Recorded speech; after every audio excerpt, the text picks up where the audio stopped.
Mars हमारी ज़मीन से 225 मिलियन किलोमीटर दूर एक ऐसी दुनिया जहां अरबों साल पहले पानी के दरिया बहते थे, जहां कभी ज़िंदगी हो सकती थी और जहां इंसान अपना अगला घर बनाना चाहता है। जी हाँ, आज की वीडियो में हम बात करेंगे मार्स के बारे में और इसको एक्सप्लोर करेंगे मिलकर कि मार्स एक्चुअली सुर्ख रंग का है क्यों, उसका एनवायरनमेंट कैसा है, वहाँ पे कौन कौन से इंसानी मिशन अभी तक गए हैं और उन्हें किस तरह का डाटा कलेक्ट किया है। सो तैयार हो जाए इस कॉस्मिक जर्नी पे मेरे साथ ट्रैवल करने के लिए।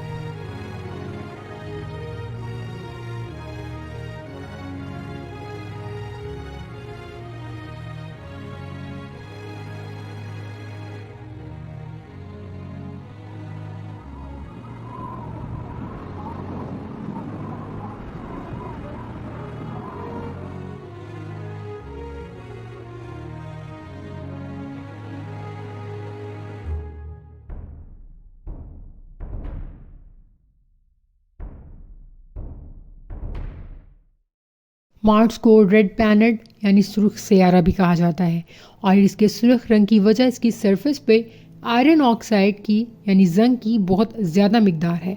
ये बिल्कुल वैसे ही है जैसे लोहे पर जंग लग जाता है।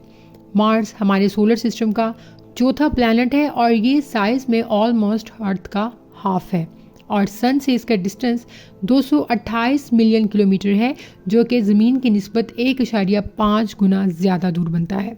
यहाँ का एक दिन 24.6 घंटों का होता है, यानी ऑलमोस्ट अर्थ जितना ही, लेकिन इसका एक साल 687 यानी 687 डेज़ का होता है। मतलब अगर आप मार्स पर हों तो आपकी बर्थडे तो बहुत देर से आएगी। मार्स का एटमॉस्फेयर बहुत ही पतला है, सिर्फ अर्थ के एटमॉस्फेयर का 1%। इसी वजह से मार्स के ऊपर पानी फ़ौरन एवेपोरेट हो जाता है और रेडिएशंस का तो कुछ ना पूछे।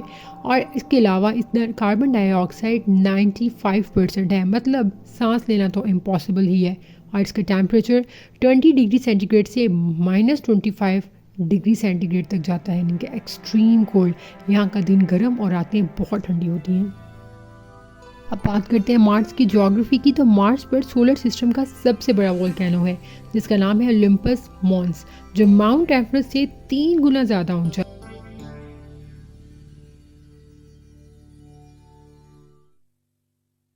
और इसके अलावा एक पूरा कैनियन सिस्टम है जिसका नाम है वेल्स मैरिनरिस, जो इतना बड़ा है कि पूरी मैनकॉस में फिट हो सकती है। यानी मार्स एक डेड प्लैनेट नहीं था, उसका जियोलॉजिकल पास्ट बहुत ही एक्टिव था। इसके अलावा मार्स के 2 मून हैं। अब बात करते हैं कि फिर मार्स पहले क्या था। साइंटिस्ट को पता चला है कि बिलियंस ऑफ ईयर्स पहले मार्स बहुत ही अलग था। यहाँ लिक्विड पानी की लेक्स और रिवर्स थी, एटमॉस्फेयर थिक था, टेम्परेचर मॉडरेट था, मतलब यहाँ ज़िंदगी पॉसिबल थी। लेकिन फिर क्या हुआ, मार्स ने अपना मैग्नेटिक फील्ड खो दिया। इसके बगैर सोलर रेडिएशंस ने एटमॉस्फेयर को उड़ा दिया, पानी एवेपोरेट हो गया और मार्स एक कोल्ड डेजर्ट बन गया।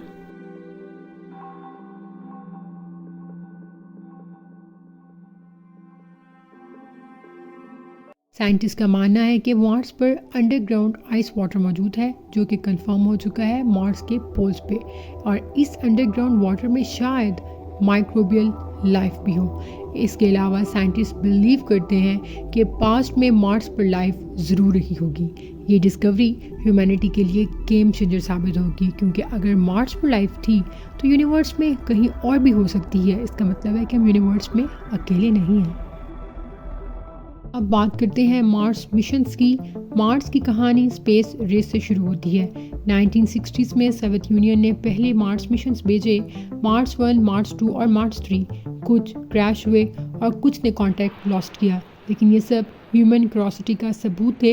हर फेलियर ने एक नई सीख दी और उसके बाद इंसान ने इस सफ़र को रोका नहीं, बल्कि ये सफ़र चलता ही गया। 1976 में नासा के वाइकिंग 1 और वाइकिंग 2 ने पहली बार मार्स की सरफेस पर सक्सेसफुली लैंड किया। उन्होंने बहुत से फोटोज़, सॉइल सैंपल्स और एक्सपेरिमेंट्स किए और ये सब कुछ ग्राउंड ब्रेकिंग था। उसके बाद बारी आती है मॉडर्न एरा की, जिसमें रोवर्स भेजे गए। 2004 में स्पिरिट और अपॉर्चुनिटी रोवर्स को भेजा गया, जिन्होंने मार्स की सरफेस पर पानी के छुपे हुए सबूत तलाश किए। स्पिरिट ने 6 साल काम किया और अपॉर्चुनिटी ने 15 साल 2004 से 2018 तक ये रोवर काम करता रहा, जो कि एक रिकॉर्ड है। और इन्हीं रोवर्स की वजह से हमने कंफर्म किया कि मार्स पर पानी था। 1996 में पहला रोवर सोजर्नर रोवर भेजा गया, जिसका साइज एक माइक्रोवेव ओवन जितना छोटा था और सिर्फ 3 महीने चला, लेकिन मार्स के एक्सप्लोरेशन के न्यू एरा शुरू कर दिया इस रोवर ने। 2011 में क्यूरोसिटी रोवर भेजा गया। उसने गेल क्रेटर के अंदर एंशिएंट लेक के साइंस ढूंढे और इसकी डिस्कवरीज में ऑर्गेनिक मॉलिक्यूल्स और मीथेन गैस आते हैं, जो साइन ऑफ पॉसिबल लाइफ भी हो सकते हैं। जुलाई 2020 को नासा के परसेवरेंस रोवर को लॉन्च किया गया, जो कि फरवरी 2021 में मरीख के जजीरो क्रेटर में उतरा। उसने वहाँ पर बहुत से रिसर्च की और वाइल्ड कैट रीच जैसे इलाकों को भी दरियाफ्त किया और उसकी सबसे बड़ी डिस्कवरीज में बायो सिग्नेचर्स का फाइंड करना है।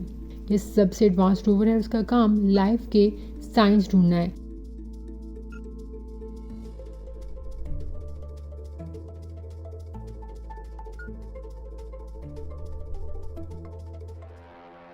इसके स्पेशल फीचर्स में एक छोटा सा हेलीकॉप्टर भी है, जिसको इंजेन्युइटी हेलीकॉप्टर कहते हैं, और ये पहला एयरक्राफ्ट है जो किसी और प्लेनेट पर उड़ाया गया है।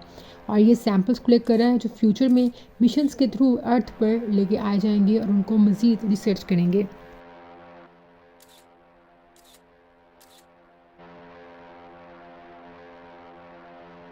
इसके अलावा चाइना ने भी अपना मार्स मिशन भेजा, जिसका नाम था तियानवन-1, जिसने सक्सेसफुली मार्स को ऑर्बिट किया और फिर लैंड किया। और अब मार्स पर चाइना का रोवर जुआंग भी रोव कर रहा है, जो कि पानी की सर्च की तलाश में है। और ये मिशन 2021 में भेजा गया था। नासा और चाइना के अलावा यूएई ने भी अपना होप मिशन भेजा, जो कि बेसिकली मार्स को ऑर्बिट कर रहा है और ये मार्स के वेदर और एटमॉस्फेयर को स्टडी कर रहा है। इसके अलावा इंडिया का मार्स मिशन था, जिसका नाम था मंगलयान, और ये भी सक्सेसफुली मार्स को ऑर्बिट कर रहा है। आज के दौर में स्पेस एक्स, नासा और दुनिया भर के साइंटिस्ट एक ही सपना देख रहे हैं, मार्स पर इंसानी कॉलोनी बनाने का। स्पेस एक्स का स्टारशिप प्रोग्राम मार्स तक इंसानों को ले जाने का प्लान बना रहा है। सोचें वो दिन जब हम अर्थ के नहीं, मार्स के सिटीजन कहलाएंगे।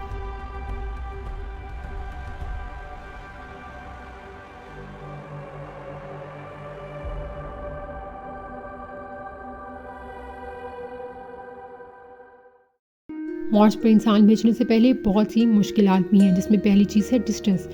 ज़मीन से मार्स तक जाने में सफ़र में ही 6 से 9 महीने लग जाते हैं। दूसरी चीज़ कम्युनिकेशन है। अगर आप मैसेज भेजते हैं अर्थ से मार्स पर, तो उसमें 20 मिनट का डिले आता है और इमरजेंसी में आप अर्थ से कोई हेल्प नहीं ले सकते। दूसरी चीज़ है रेडिएशन। मार्स पर मैग्नेटिक फील्ड चूँकि नहीं है, इसलिए वहाँ पर बहुत ज़्यादा रेडिएशंस हैं और स्पेस रेडिएशंस ह्यूमंस के लिए बहुत ख़तरनाक है, जिससे कैंसर का रिस्क बढ़ जाता है। तीसरी चीज़ है रिसोर्सेज। हमें खाना, पानी, ऑक्सीजन सब कुछ अर्थ से ही लेकर जाना होगा या फिर वहाँ पर बनानी होगी। अगर मार्स पे इंसान सेटल करते हैं तो उसके लिए क्या करना पड़ेगा, जिसके लिए साइंटिस्ट ने प्रपोज किया है नंबर 1 अंडरग्राउंड हैबिटेट्स, यानी रेडिएशन से बचने के लिए हमें अंडरग्राउंड घर बनाने होंगे। नंबर 2 फूड, जिसके लिए हम ग्रीन हाउसेज यूज़ करेंगे। नंबर 3 वाटर, यानी वाटर आइस को मेल्ट करके पानी का मसला हल किया जा सकता है। नंबर 4 एनर्जी, जिसके लिए सोलर पैनल्स या न्यूक्लियर रिएक्टर्स इस्तेमाल किए जाएंगे। नंबर 5 इवेंचुअली टेराफॉर्मिंग, यानी मार्स को अर्थ जैसा बनाना, जो कि एक सदियों का काम है। लेकिन सबसे बड़ा सवाल अब भी वही है, क्या मार्स पे ज़िंदगी थी? क्या उसके पुराने समंदरों में कोई बायो सिग्नेचर्स छुपे हुए हैं? ये राज हम नेक्स्ट वीडियो में खोलेंगे, जहाँ पर हम बात करेंगे life on Mars, the search of bio signatures. तो दोस्तों, मार्स सिर्फ एक प्लैनेट नहीं है, ये ह्यूमैनिटी के लिए एक नया फ्रंटियर है। ये सब तैयारियां उस दिन के लिए हैं जब इंसान मार्स पर अपना पहला कदम रखेगा, जो कि प्लैनेट पर तो एक छोटा कदम है, लेकिन ह्यूमैनिटी के लिए एक बड़ा क्वांटम लीप। मार्स का सफ़र अभी शुरू हुआ है और कौन जानता है, शायद हम में से कोई उस पहले मार्स मिशन का हिस्सा हो। अगर आपको ये वीडियो पसंद आई हो तो लाइक करें और शेयर करें और चैनल को सब्सक्राइब करना मत भूलिएगा। कमेंट्स में ज़रूर बताइएगा क्या आप मार्स पर जाना चाहते हैं। सो अगले वीडियो तक कीप ड्रीमिंग, कीप एक्सप्लोरिंग।